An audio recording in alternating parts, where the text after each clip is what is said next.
जय हिंद दोस्तों, आज हम समझेंगे बीज। इससे पहले हमने कल की क्लास में फल समझ लिया था, ठीक है। तो फल खाने के बाद बचा था बीज। तो हम आज की क्लास में बीज के बारे में हम सारी चीजें समझेंगे एकदम डीप में जाके, ठीक है। तो हम पहले समझ लेते हैं कुछ छोटे छोटे क्वेश्चन, फिर उसके बाद में बीज के बारे में डिस्कस करेंगे। बीज के बारे में ज्यादा कुछ नहीं पढ़ना है, पहले हमें क्वेश्चन पढ़ना है, फिर बीज का हम अंकुरण देखेंगे, ठीक है। तो पहला क्वेश्चन ये आपसे पूछा जाता है कि बीज का निर्माण कहाँ होता है। तो मैंने बताया था कि फल का निर्माण कहाँ होता है, अंडाशय में। तो अंडाशय में एक होता है बीजांड, तो जहां पे बीज का निर्माण होता है। तो बीज का निर्माण कहाँ होता है, बीजांड में होता है, ठीक है। बीज का कार्य क्या होता है, ठीक है। अगर बीज का कार्य अगर आप देखेंगे तो बीज क्या करता है, अपने जैसी नई प्रजाति का निर्माण करता है। जैसे मैंने गेहूं बोया, तो गेहूं का बीज बोया तो गेहूं के जैसा एक पेड़ निकलता है, ठीक है। तो क्या करता है, नई प्रजाति का निर्माण करता है। तो बीज का कार्य क्या है, नई प्रजाति का निर्माण करना है, यानी कि अपने जैसे संतान को उत्पन्न करना है, ठीक। किसी भी बीज के दो भाग होते हैं, ठीक है। तो एक बाहरी भाग होता है, एक आंतरिक भाग होता है। बाहरी भाग को हम कहते हैं टेस्टा, आंतरिक भाग को कहते हैं टिग्मा। अगर आप इसे ऐसे नहीं समझ पा रहे तो फिगर में समझिए। अगर आप चना का फिगर देखेंगे, ठीक है, तो चने में दो भाग होते हैं। एक तो बाहरी भाग होता है जो हल्का काला होता है, ठीक है। एक अंदर वाला भाग होता है जो पीला होता है, ठीक है। तो बाहरी भाग को हम टेस्टा कहते हैं, आंतरिक भाग को टिग्मा कहते हैं। चना है, जैसे मूंगफली है, और अगर आप धान का देखेंगे जो बीज होता है, तो एक बाहरी भाग होता है जिसे हम भूसी बोलते हैं, ठीक है। उसको जब निकाले तो अंदर का बीज निकलता है, ठीक है। तो जितने भी बीज होते हैं उनके दो भाग होते हैं, टेस्टा होता है, टिग्मा। यानी कि बाहरी वाला भाग होता है जो होता है टेस्टा, आंतरिक भाग क्या होता है, टिग्मा होता है। कभी कभी क्या होता है, जब हम चना भूंजने जाते हैं ना, तो उसका जो बाहरी वाला भाग होता है उधर जाता है, ठीक है। तो ये दोनों चीजें समझ लिया। अब किसी भी बीज में एक होता है छेद होता है। आपने कुछ बीज देखे हो जिसमें एक हल्का सा छेद होता है। अगर आप इधर जो छोला है उसका अगर आप फिगर देख रहे हो तो उसमें छोटे छोटे आपको छेद दिखाई दे रहे हैं, जिसे हम बोलते हैं माइक्रोपाइल, ठीक है। माइक्रोपाइल क्या करता है, जिस बीज में माइक्रोपाइल बड़ा होता है वो बीज जल्दी फूलता है। अगर आप छोले को देखेंगे तो छोले को अगर आप पानी में डालेंगे तो क्या करता है, जल्दी फूल जाता है। अगर आप चने में देखेंगे तो चने में भी एक छोटा छेद होता है, जिसे माइक्रोपाइल बोलते हैं। उसको हम पानी में डालेंगे लेकिन थोड़ा लेट फूलेगा। अगर आप मटर में देखेंगे तो मटर में भी एक छोटा छेद होता है। तो जितने भी मतलब किसी भी बीज में जो छोटा छेद होता है जिसे माइक्रोपाइल बोलते हैं। जिनमें माइक्रोपाइल बड़ा होता है वो जल्दी बीज फूल जाते हैं, जिनमें माइक्रोपाइल छोटा होता है वो कम जल्दी फूलते हैं, ठीक है। तो ये माइक्रोपाइल के बारे में समझ लिया। अब क्वेश्चन ये पूछता है कि जब हम बीज बोते हैं तो उस समय बीज की किसकी आवश्यकता होती है। तो जब हम बीज बोते हैं तो उस समय बीज को फास्फोरस की आवश्यकता होती है। यहाँ पे मैंने शॉर्ट में पी लिख दिया, जब मैं पीडीएफ अपलोड कराऊंगा तो वहां पे एकदम डिटेल में लिख दूंगा, ठीक है। तो बीज को किसकी आवश्यकता होती है, फास्फोरस की। और जब वही बीज बड़ा हो जाता है, पौधा बन जाता है, जब वो अनाज देने लगता है तो अनाज को किसकी आवश्यकता होती है, नाइट्रोजन की आवश्यकता होती है। हालांकि ये दोनों चीजें इंपॉर्टेंट है, क्वेश्चन पूछता है, लेकिन किसान इन चीजों पे ध्यान नहीं दे रहा। जब बीज बोता है तो उससे न फास्फोरस से मतलब है, बड़ा हो जाता है, नाइट्रोजन से कोई भी मतलब नहीं है। आदमी जो है अपना मतलब निकाला। आपने देखा होगा जब गाय नहीं लगती या भैंस नहीं लगती तो उसे सुरंज लगाकर लोग दूध निकालते हैं। तो आदमी को अपना फायदा नजर आ रहा। वो अगर बीज बो रहा, अगर वो फास्फोरस डालेगा तो जो उसकी खेती होगी अच्छी होगी, लेकिन नहीं डाल रहा है। लेकिन जब गन्ने लोग बोते हैं, आपने देखा होगा जब गन्ना बोते तो वहां पे जिंक, फास्फोरस, पोटास ये सारी चीजें डालते। क्यों, क्योंकि उसमें पैसा मिलता है। अगर आप गेहूं देखेंगे तो गेहूं यूं ही बोल देते हैं, नॉर्मल यूपी डीपी डाल देते हैं, बस पानी लगा देते हैं बस।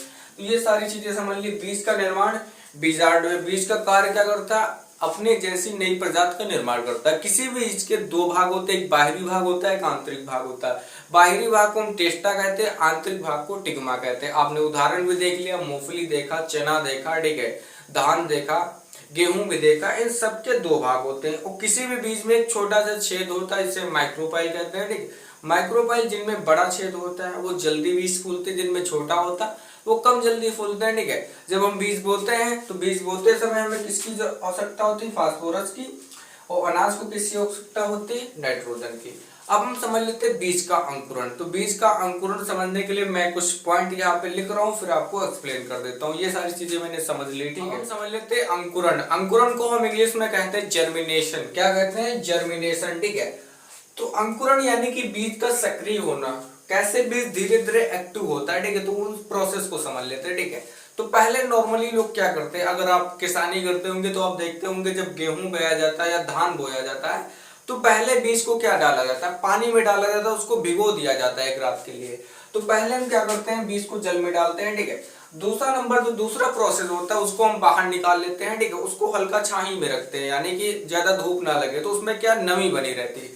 तो दूसरा नंबर हमें किसकी, नमी यानी कि आर्द्रता की आवश्यकता होती है। तीसरा नंबर हमें ऑक्सीजन की आवश्यकता होती है। ऐसा नहीं जब आपने पानी से निकाला उसको बाहर रखा, ठीक है, छांव में रखा, अब उसके बाद बाल्टी में बंद कर दिया या डिब्बे में बंद किया तो बीज एक्टिव नहीं हो पाएगा ना। तो उसको वातावरण में रखना है आपको, उसको थोड़ा हवा मिलनी चाहिए, ठीक है। तीसरा नंबर हमें हवा की आवश्यकता होनी चाहिए। चौथा नंबर हमें तापमान चाहिए। ऐसा नहीं कि आप उसका तापमान पूरा 0 कर दे, आपने निकाला उसको फ्रिज में लगा दिया तब भी नहीं अंकुरण होगा। अगर आप उसको धूप में रख देंगे तो उसकी क्या नमी गायब हो जाएगी, तब भी नहीं अंकुरण होगा।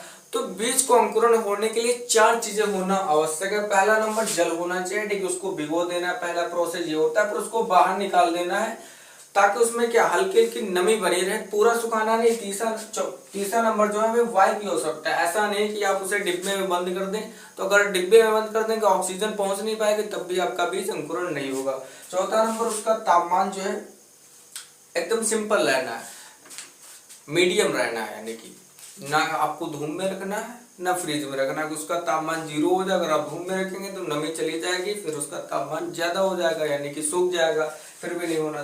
तो 4 चीजें होना जरूरी है बीज के अंकुरण के लिए। अब कौन सी चीजें नहीं होनी चाहिए बीज के अंकुरण के लिए, ठीक, ये भी क्वेश्चन पूछता है, तो आपको सारे क्वेश्चन एकदम क्लियर करके चलना है।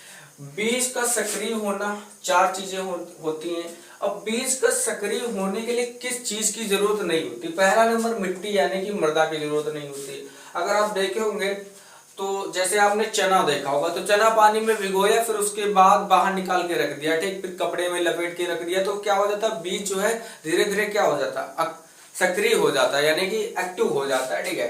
तो हमें मृदा यानी कि मिट्टी हो सकता नहीं, बीज ऐसे ही एक्टिव हो जाता है। जैसे आप गेहूं देखेंगे तो गेहूं आप ऐसे रखे, फुला के रख दीजिए रात भर बाल्टी में, फिर उसको बाहर निकाल दीजिए, फिर कपड़े में लपेट के रख दीजिए, तो आप बीज देखेंगे सक्रिय हो जाता है, ठीक है, तब भी आपका जम जाएगा। दूसरा नंबर हमें किस चीज की आवश्यकता नहीं होती, पोषण की आवश्यकता नहीं। पोषण यानी कि जैसे हम लोग जब किसानी करते हैं तो वहां पे हम urea, DAP, zinc, phosphorus, Coragen, ये सारी चीजें हम छिड़कते हैं ना दवाई के हेतु।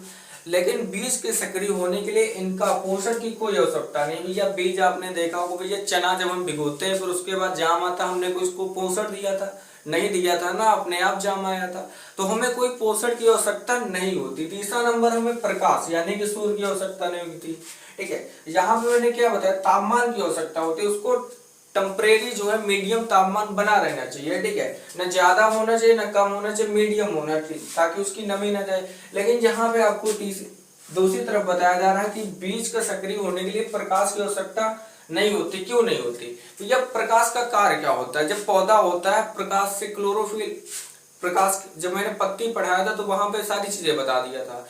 क्लोरोप्लास्ट में उपस्थित होता है क्लोरोफिल, जिसके कारण क्या करते हैं, पेड़ अपना भोजन बनाते हैं। तो अभी ये पेड़ बना कहाँ है, अभी तो ये छोटा है ना, तो अभी इसको प्रकाश की आवश्यकता नहीं है। अगर प्रकाश में रखोगे ना बीज को तो सूख जाएगा, फिर एक्टिव नहीं हो पाएगा, तो अभी हमें प्रकाश की आवश्यकता नहीं है। तो बीज के सक्रिय होने के लिए 4 चीजें होना आवश्यक है। पहला नंबर जल होना चाहिए, दूसरा नंबर नमी होनी चाहिए, तीसरा नंबर वायु होना चाहिए, चौथा नंबर तापमान होना चाहिए। अब बीज को सक्रिय होने के लिए किन चीजों की आवश्यकता हमें नहीं होती, तो मिट्टी की हमें आवश्यकता नहीं होती, पोषण की आवश्यकता नहीं होती, हमें प्रकाश की आवश्यकता नहीं होती। ये सारी चीजें थी बीज के बारे में जानकारी। अब बीज के बारे में कोई क्वेश्चन नहीं। अब हम कल की क्लास में पढ़ेंगे कि हार्मोन्स क्या होते हैं, क्या होता है खरपतवार, ये सारी चीजें हम कल की क्लास में डिस्कस करेंगे, क्योंकि आज की क्लास में हम क्या कर रहे हैं, बीज, तो हम एक एक टॉपिक एकदम क्लियर कर रहे हैं, ठीक है। कल की क्लास में आपको हार्मोन बता देंगे क्या होते हैं, वृद्धि रोधक, उसमें 5 प्रकार के होते हैं, फिर वृद्धि रोधक, वृद्धि प्रवर्धक जो है 5 प्रकार के होते हैं, वृद्धि रोधी जो है वो 3 प्रकार के होते हैं। ये सारी चीजें हम कल की क्लास में बताएंगे। तब तक के लिए जय हिंद।